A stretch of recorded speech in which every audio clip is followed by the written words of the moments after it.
So I'll probably just teach now, just talk a little bit more about meditation. And you've all just had a practical demonstration for yourself, from yourself, about training the mind.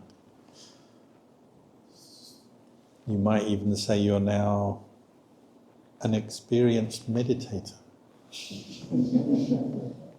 Because you've all been sitting here for an hour. While I've been talking, I know, but you've been meditating as well. If you weren't an experienced meditator, you would have run away long ago.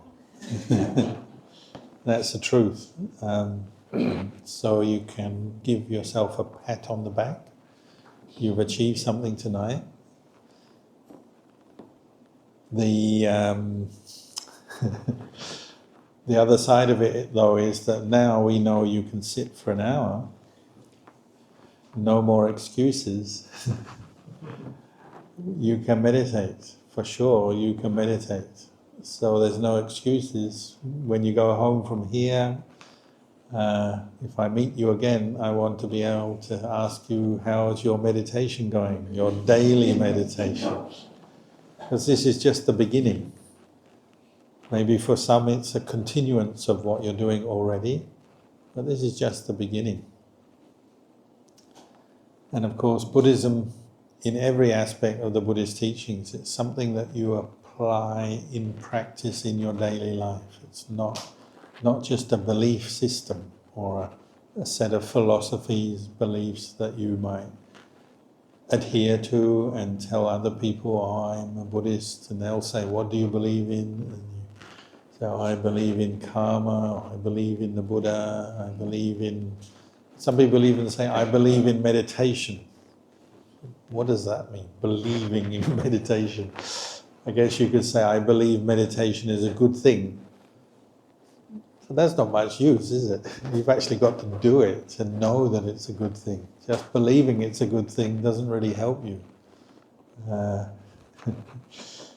It's like when I first came to Penang, was 41 years ago, in 1984, if I remember right. I was what we call an anagarika, white robe practitioner training to become a novice monk, to become a monk at Wat Nana Chat in Thailand. And in those days, before you ordained, you had to do a visa, what we call a visa run, to extend or renew your visa so that you could go back and then ordain as a novice monk. And in those days, you couldn't just go across the border to Cambodia or Laos or anywhere. You had to come all the way down to Malaysia, to Penang, from northeast Thailand. So it's like, I don't know, maybe 2,000 kilometers, certainly 1,500 kilometers, a long way. I came down to Penang, never having been here before, so I had an idea in my mind. Oh, Penang, what is it like? It's going to be like this, it's going to be like that.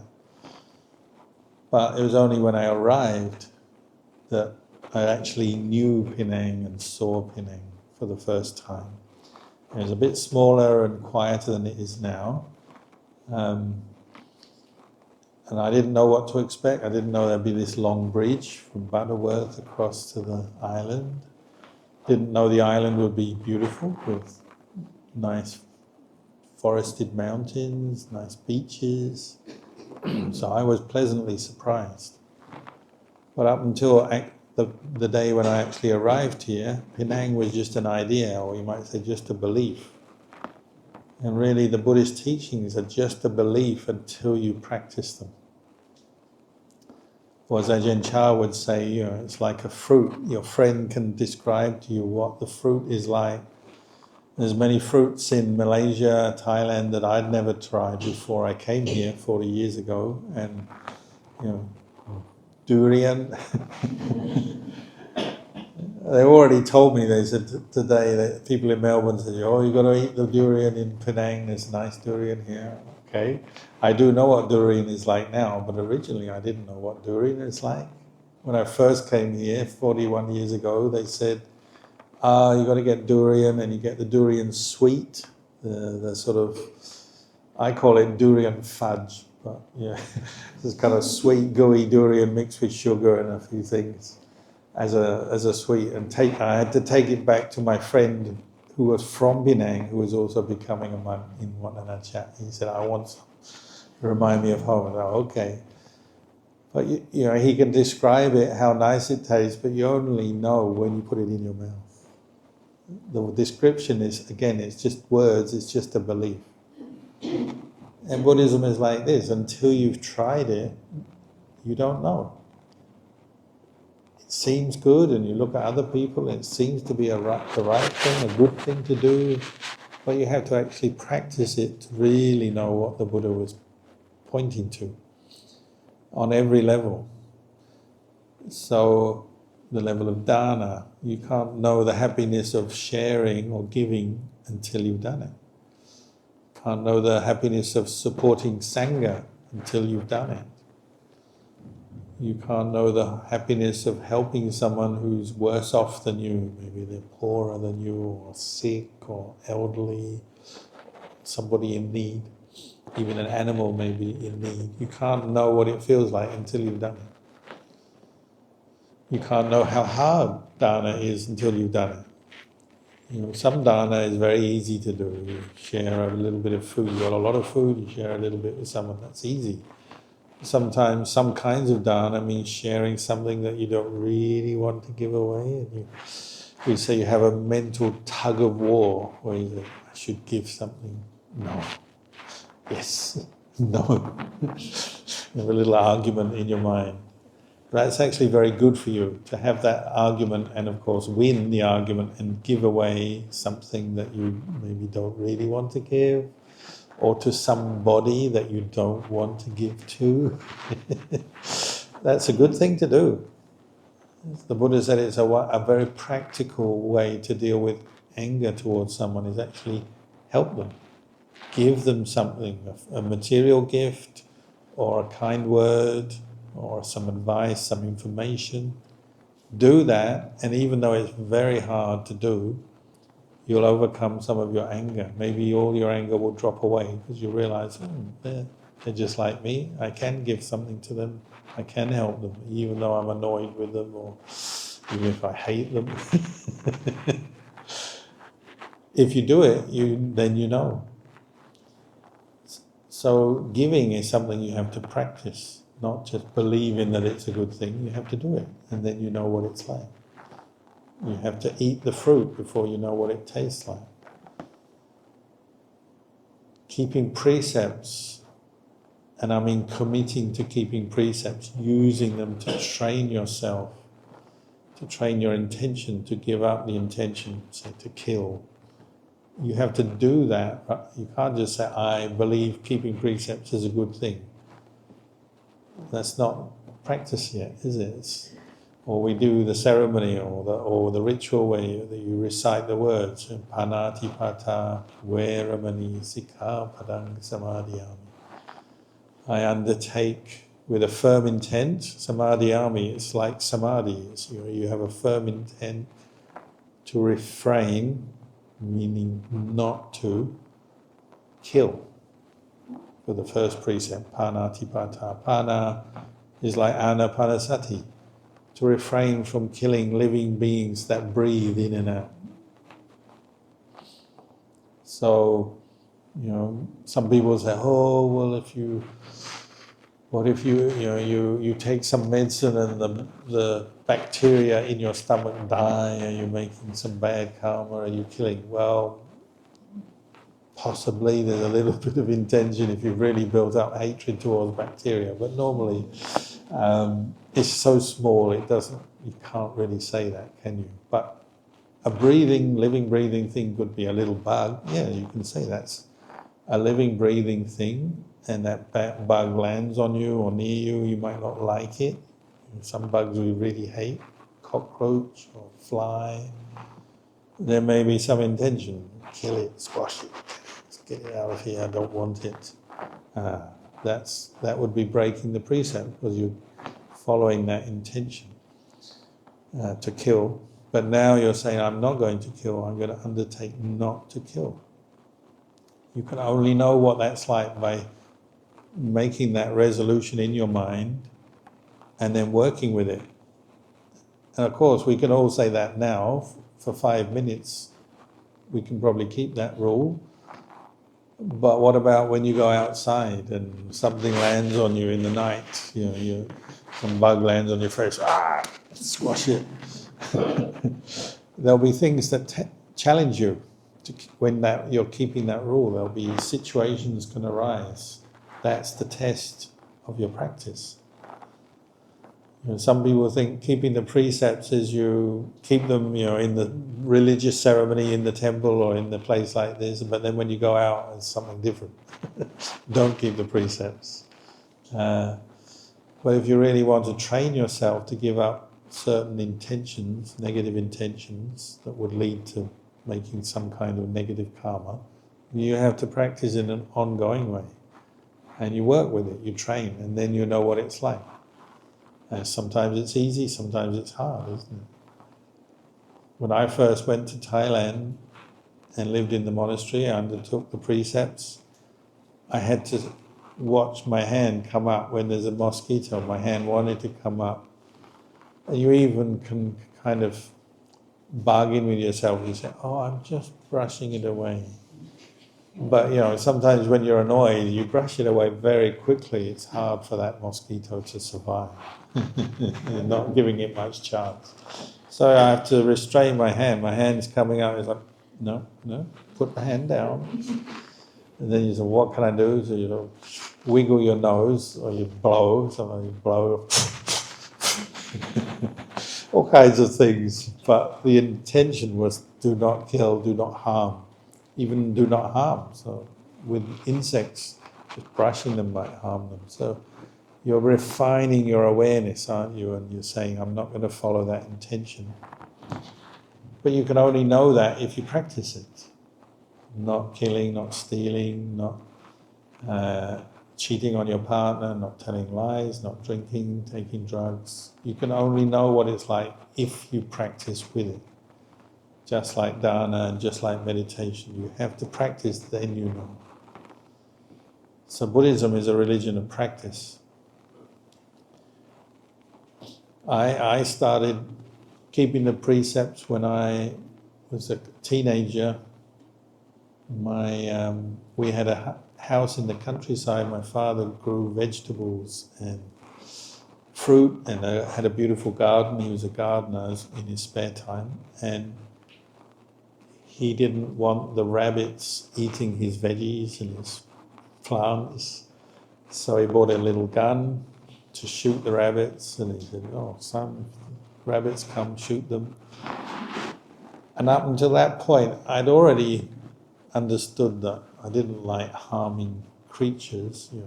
I knew that, but because there's a remove, like if you shoot something, you're here, they're there.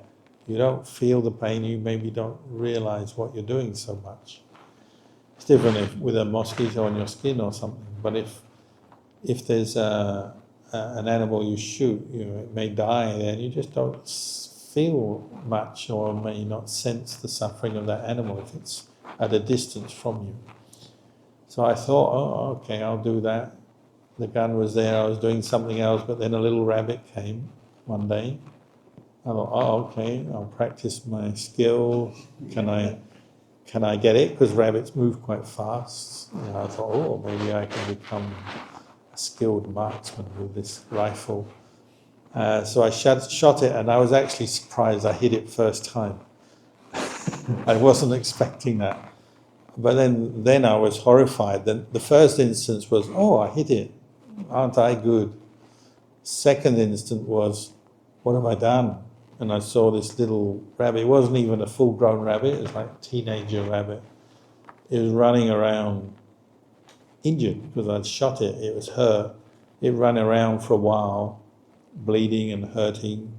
Didn't make any noise, but I could see it was injured and suffering, and then it died.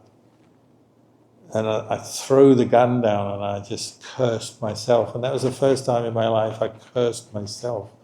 I said, you're so stupid. Why did you do that? Just made this little creature die for no reason. It was going around eating a few things, but that's what rabbits do. And I thought, that's it, I don't want to shoot again. Actually, before that, I'd shot at 2 birds, but I didn't see them die. I think they did die, but they flew off, so I may have shot them as well. And then this rabbit I killed, but that was it. I said, I'm never picking up a gun and shooting anything again, enough. Because I could see the suffering. So then the precept was very easy to keep. And sometimes you learn from your mistakes, don't you? So in terms of precept, sometimes it's the harm you cause another person or an animal. It makes you want to stop doing that. Sometimes it's the regret or the guilt you feel in your own mind. You say, I don't want to feel like this again. I don't want this horror or this sense of self-loathing, because I felt really annoyed and angry with myself for doing that. I said, I don't want to feel this again, so that's it. I'm not going to shoot anything. So then for me, that was when I started keeping that precept a little bit more carefully than before. I was only a teenager, but you've got to start somewhere. So that's how I started. But that was coming from reflecting on what was going on in that situation, my intention, the result of the action, how I felt. And it's like, no, I don't want this anymore. It's suffering. That's Buddhism in practice. We can all say on paper, yeah, I agree, killing not a good thing. We can recite the words, panatipata, veramani.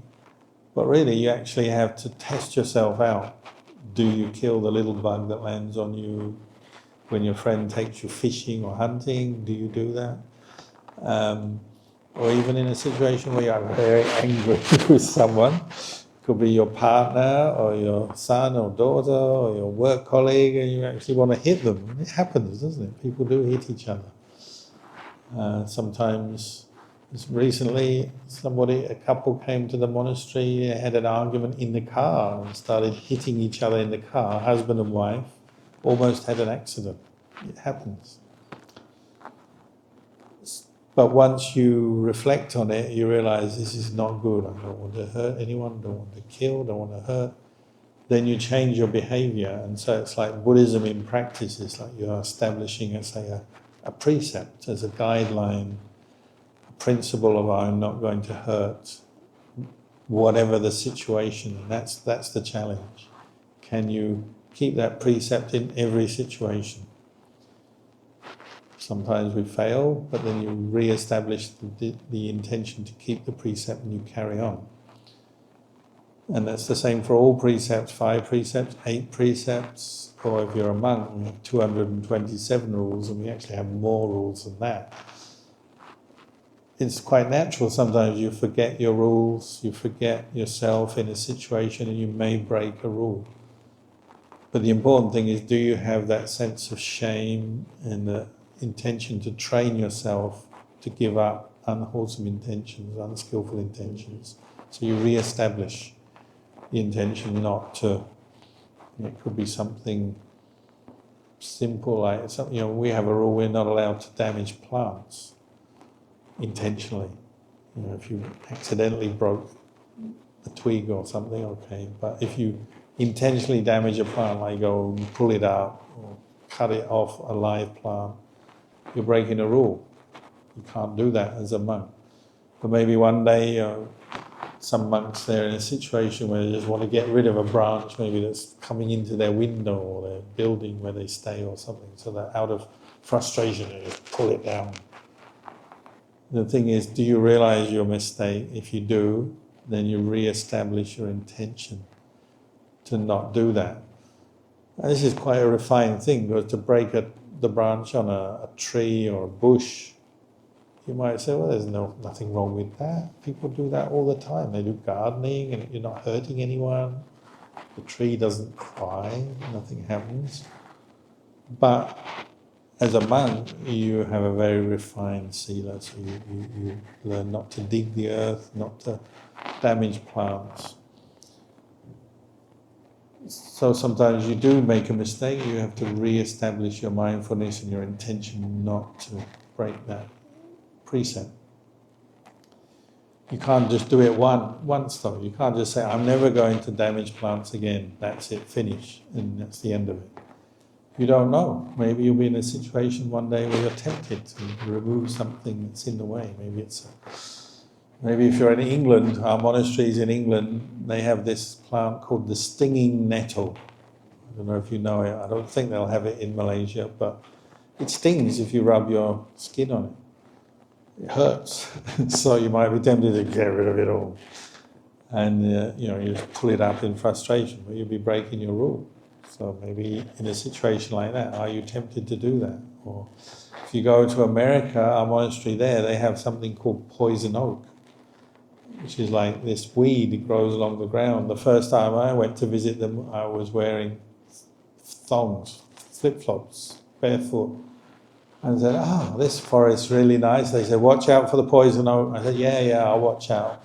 And I walked in and I came back, poison oak all over me. And you get this rash and it's burning. And the more you scratch it, the worse it gets. It goes everywhere. So I could see how in that situation you'd be tempted to rip it all out yourself. I don't want this, it hurts.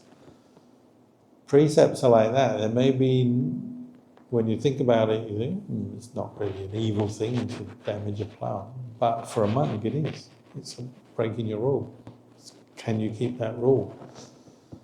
Or can you keep the rule, say for a monk, we don't eat in the evening, afternoon?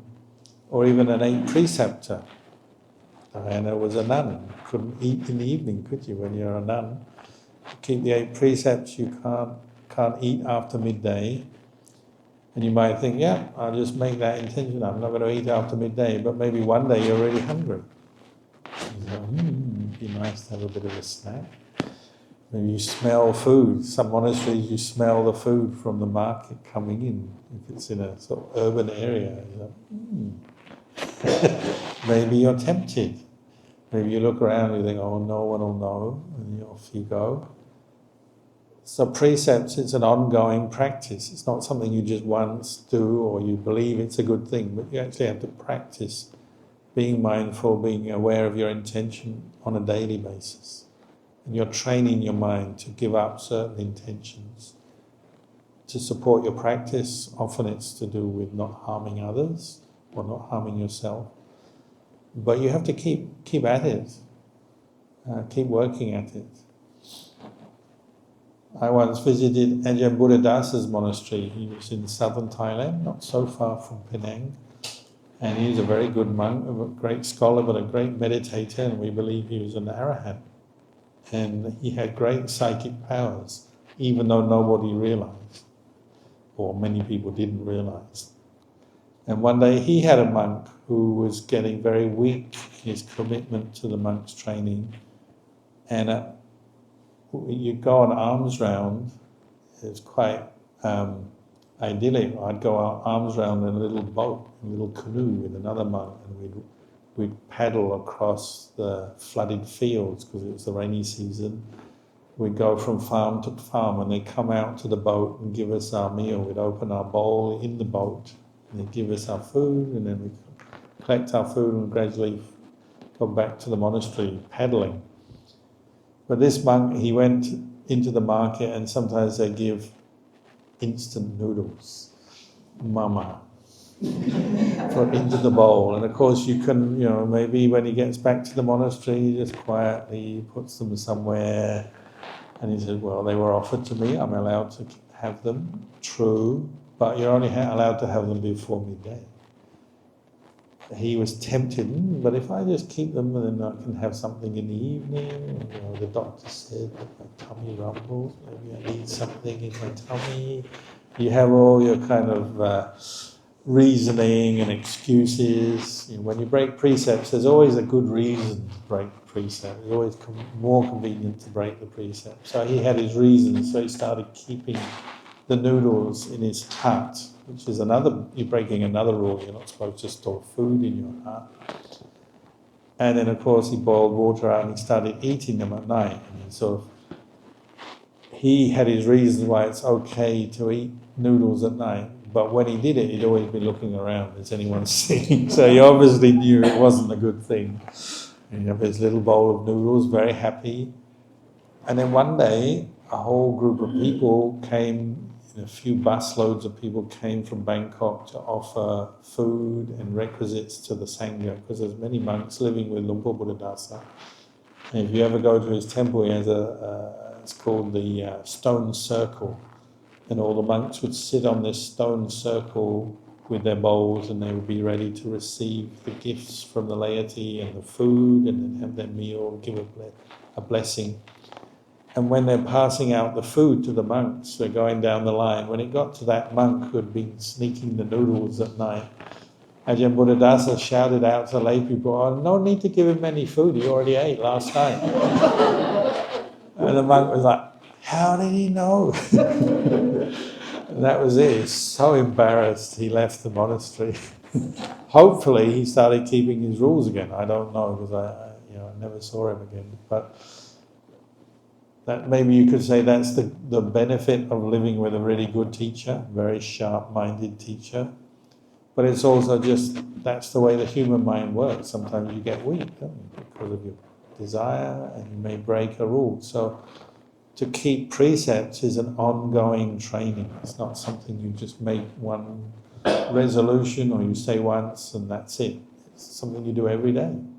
You may not do the ritual or read them out or say them out, but mentally you have to keep returning to them and check yourself. That's what we call practice. And same with meditation. Your meditation is something just like what you've been doing. Sometimes you sit down and you might feel quite calm, peaceful. And you quite easily can follow the breathing, let go of your thoughts and sleepiness. But other times you sit down, aiming to do exactly the same meditation, and your mind is all over the place. Nothing you can do about it. You can't find the breath, you can't be mindful, you're just thinking and thinking and thinking. From day to day it will change, which is why you have to keep practicing. Meditation isn't a one-off thing. Oh, I didn't do my one meditation, yep, that was good, I made some merit today, and off you go and never meditate again. You're hardly going to change your mind very much doing it once. So then you might have to think, well, how much can I do on a daily basis? And even 5 or 10 minutes is better than nothing. And everyone can find 10 minutes to do some meditation if they really try.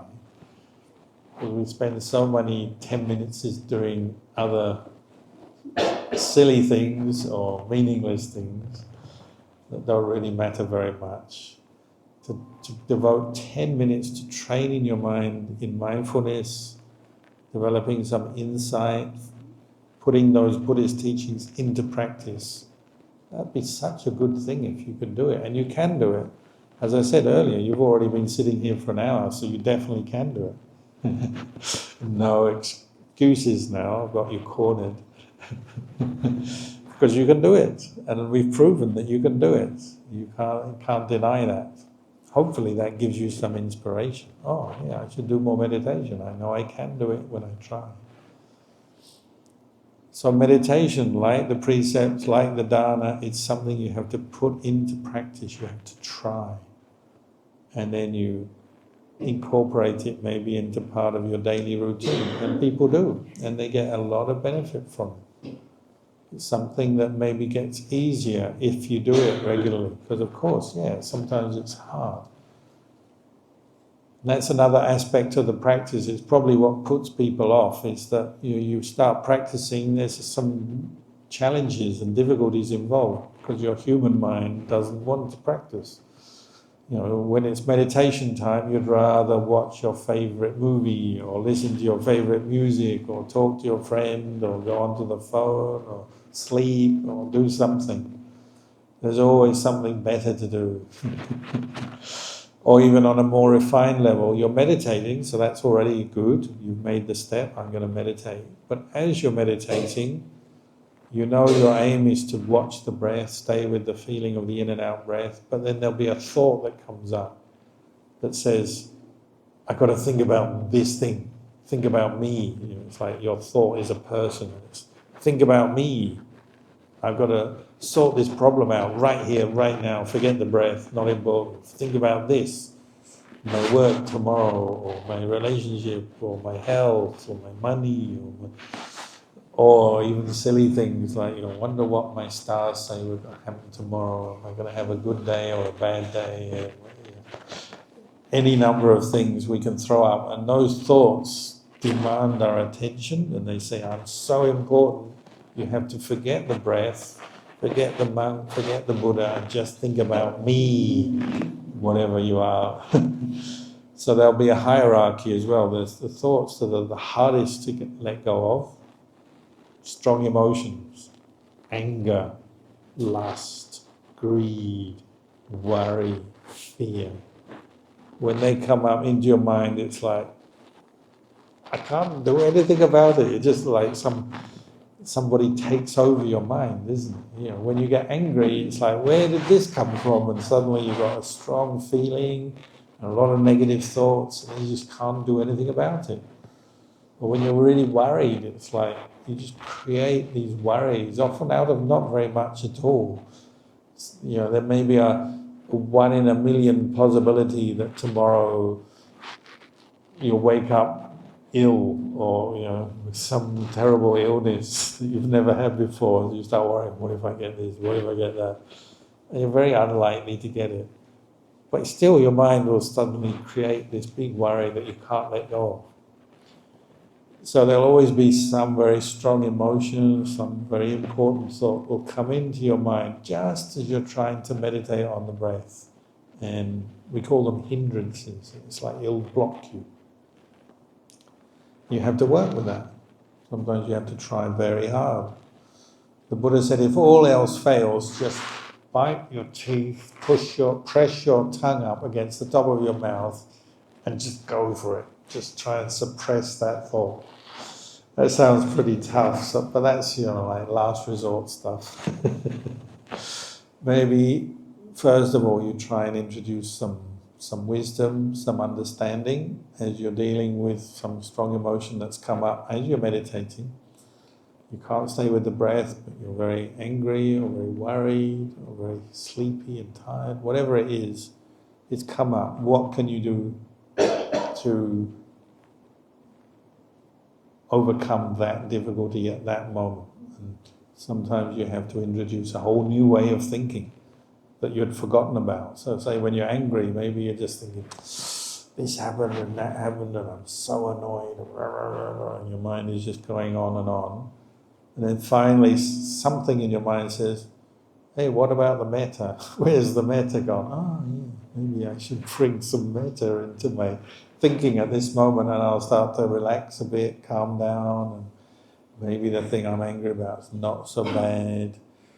What did the Buddha say? He said, well, if you're angry with a person, think about the good of that person. And however grudging you are, you should probably come to the point where you realize even that evil person that you hate, you really don't want to know and don't want to see, has some good in them. Maybe not much good, but there'll be some good in there. He said, at the very least, every person in this world you're friends with, in the sense you have to experience old age, sickness and death. You have to suffer like they do. You have something in common with everyone. Or if it's animals, there's always the person that says, I have metta and compassion for every being in this world except for cockroaches. Or spiders, or whatever is your, snakes maybe, whatever your pet hate is, you can have metta for everybody, all the most horrible people in your office, fine, bullies, everyone, but not cockroaches. That's where you have to work, and you have to see, well, even cockroaches are worthy of some compassion. They don't want to die, they just want to live their life. They have mummy cockroaches, daddy cockroaches, baby cockroaches. How can you be so cruel that you can't even have a teensy bit of metta for these cockroaches? You can, because they're still living, breathing beings. Maybe one day, you might not like cockroaches, the way they look, what they do. The habit is always annoying, isn't it? They hide and then they run out. Just when you're sort of doing your cooking, they run out and you go, oh no, cockroach. I once stayed in a hotel in Egypt and I had to sleep on the floor and I was just be asleep and then I'd hear them coming and they'd run over your sleeping bag, run over your ear, like, cockroaches again.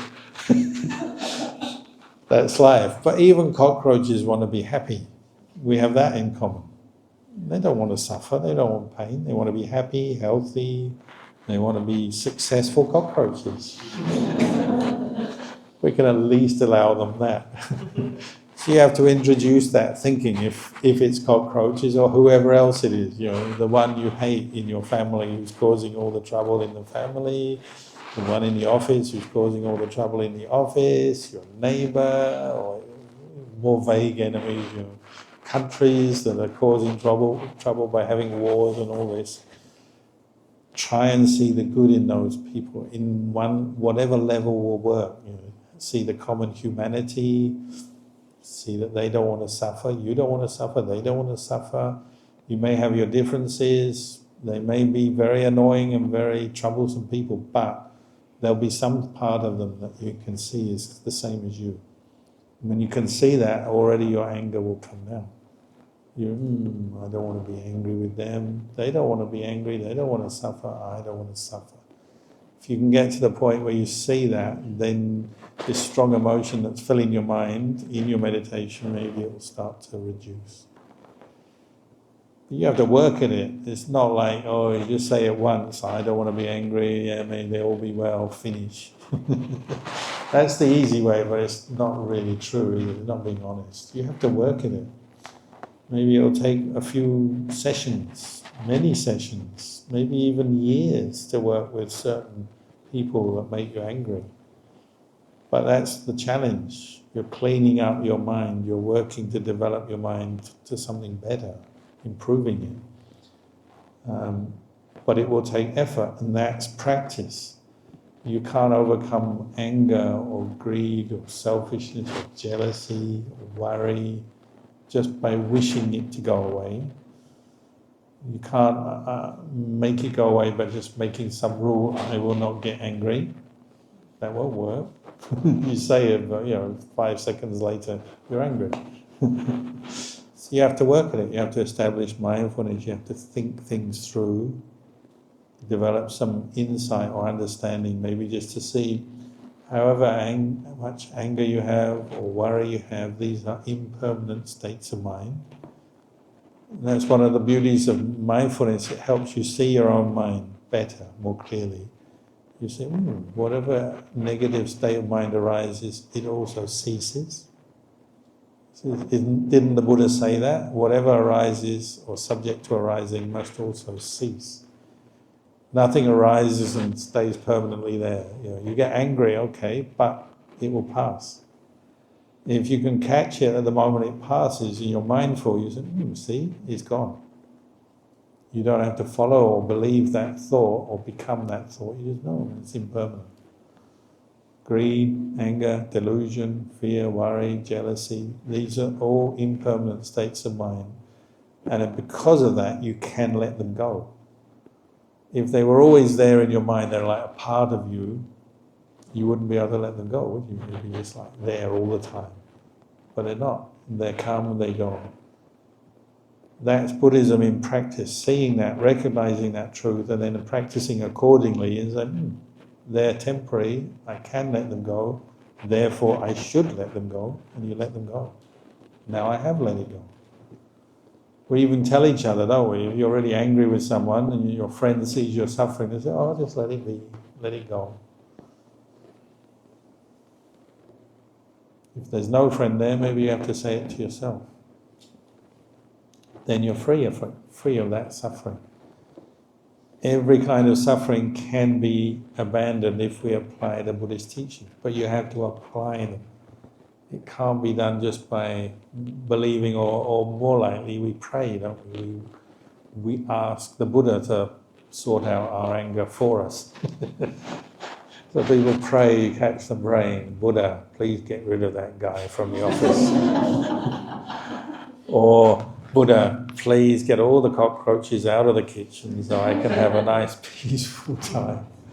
Whatever it is you don't like, or you don't want, you ask Buddha to sort it out. It's like kind of being lazy again and make Buddha sort out all my problems. But the Buddha didn't teach that, did he? He said, you have to do it. You have to go back and sort out your problems. He gives us advice, encouragement, a blessing. So, and monks too, people come to me and say, oh, again, I have such a big problem with this guy at work. Please give me a blessing. I say, yeah, I give you a blessing. But you also have to do your work. You have to forgive, let go, move on, not hold on to anger. Same with illness. Please bless me so I'm free from my illness, I recover. I say, yep, I give you a blessing, may you recover, but you still have to take the medicine, still have to follow the doctor's instructions, blah, blah, blah. You have to do your part as well. You can't just ask Buddha or God or the devas or the monks to do it for you. That's too easy, isn't it? It's not really doing the job, it's not really doing the practice. It's more this sort of, you believe, if I worship the Buddha, if I make this offering, then I'll get what I want. But it doesn't work that way. You also have to do the practice. I'm not saying blessings are not worth it. They are worth it, they help. But they only help so far. Then you have to do the rest. It's just like a car, if your car, the battery is flat. It's like when you're suffering, your battery is flat. Things are not working, the car's not moving. So you get your friends, or maybe you get the monk. Sometimes people ask monks to push the car. Okay, we do that. In Australia, it's always happening. You push the car, okay, the car is moving. But then you have to get in the car, start the engine and drive. If you just push the car and then stop, the car stops. Practice is like that. You get the blessing, that's like pushing the car, but then you have to get in and drive and that blessing will work because it's given you inspiration, energy, confidence. Yeah, we can do it, and you go off and practice for yourself after the blessing. But if you say, oh, I've had the blessing, now I'll sit back, let's see. You don't do anything, it's not going to work, is it? You're not going to pass the exam, you're not going to get what you want in life simply by getting blessings. They're only the starting point, then you have to carry on. Now I've got a bit of a reputation. They come to me for driving test failure. So we've had the failed 3 times, the failed 6 times. Ajahn, give me a blessing. I'll give you a blessing, but have you done your practice? Have you read the book? Have you done the hours, the practice? And I usually give them some, I say, chant, a chant that you find inspiring, because that will help you. But you have to chant. They always say, can you chant for me? I think, yeah, I can chant for you, but you got to chant as well. Iti Piso 9 times, or Chinapancharagata, or the Metta Sutta, or something that you find inspiring. You chant it, not just me. Then you have to do your meditation, metta for all beings, and don't forget the driving instructor. You have to do a lot of metta to the driving instructor. Metta to all the other drivers on the road that day when you're doing your test, because you don't want someone ruining it. That happened with me when I was 17. I did my driving test, and some guy just came crashing in front of me. I almost crashed. Almost failed the test. So you spread metta to all the people who are on the road that day. You don't want a dog running out, a cyclist, all these people. May they all be well and happy and stay way away from me. And then you need your mindfulness, number 1. You need your mindfulness. So the blessing helps, the metta helps, the chanting helps, but then you need your mindfulness, and you go in and you just keep concentrated, get distracted, don't talk, don't do anything, do your test with mindfulness. And it always works, so far.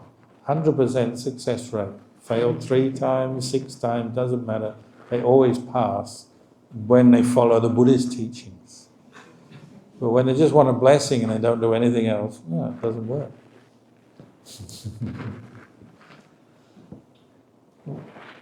few weeks ago, somebody had come to my monastery and they got a blessing for their new car. They're always doing that. Chant, sprinkle water, stick on, and do all the things. Yeah, okay, but I always say, but you have to drive carefully too. And they do. But there's also another problem. Other people don't always drive carefully. So far I've never really had bless a car and then they go off and crash it. But I've had bless a car and then someone else crashes into them. So occasionally they come back and say, Ajahn, bless the car, now I've had a crash, and I always say, who crashed into who? Did you crash into them or did they crash into you? They always say, oh, they crashed into me. I say, you see? The blessing helped. Because I say, invariably they are not hurt very much. So I say, you're not hurt, are you? They say, no, it's just the car. It's very annoying. They crashed into me. Got to send it into the workshop, get it done. But I'm fine. I say, see?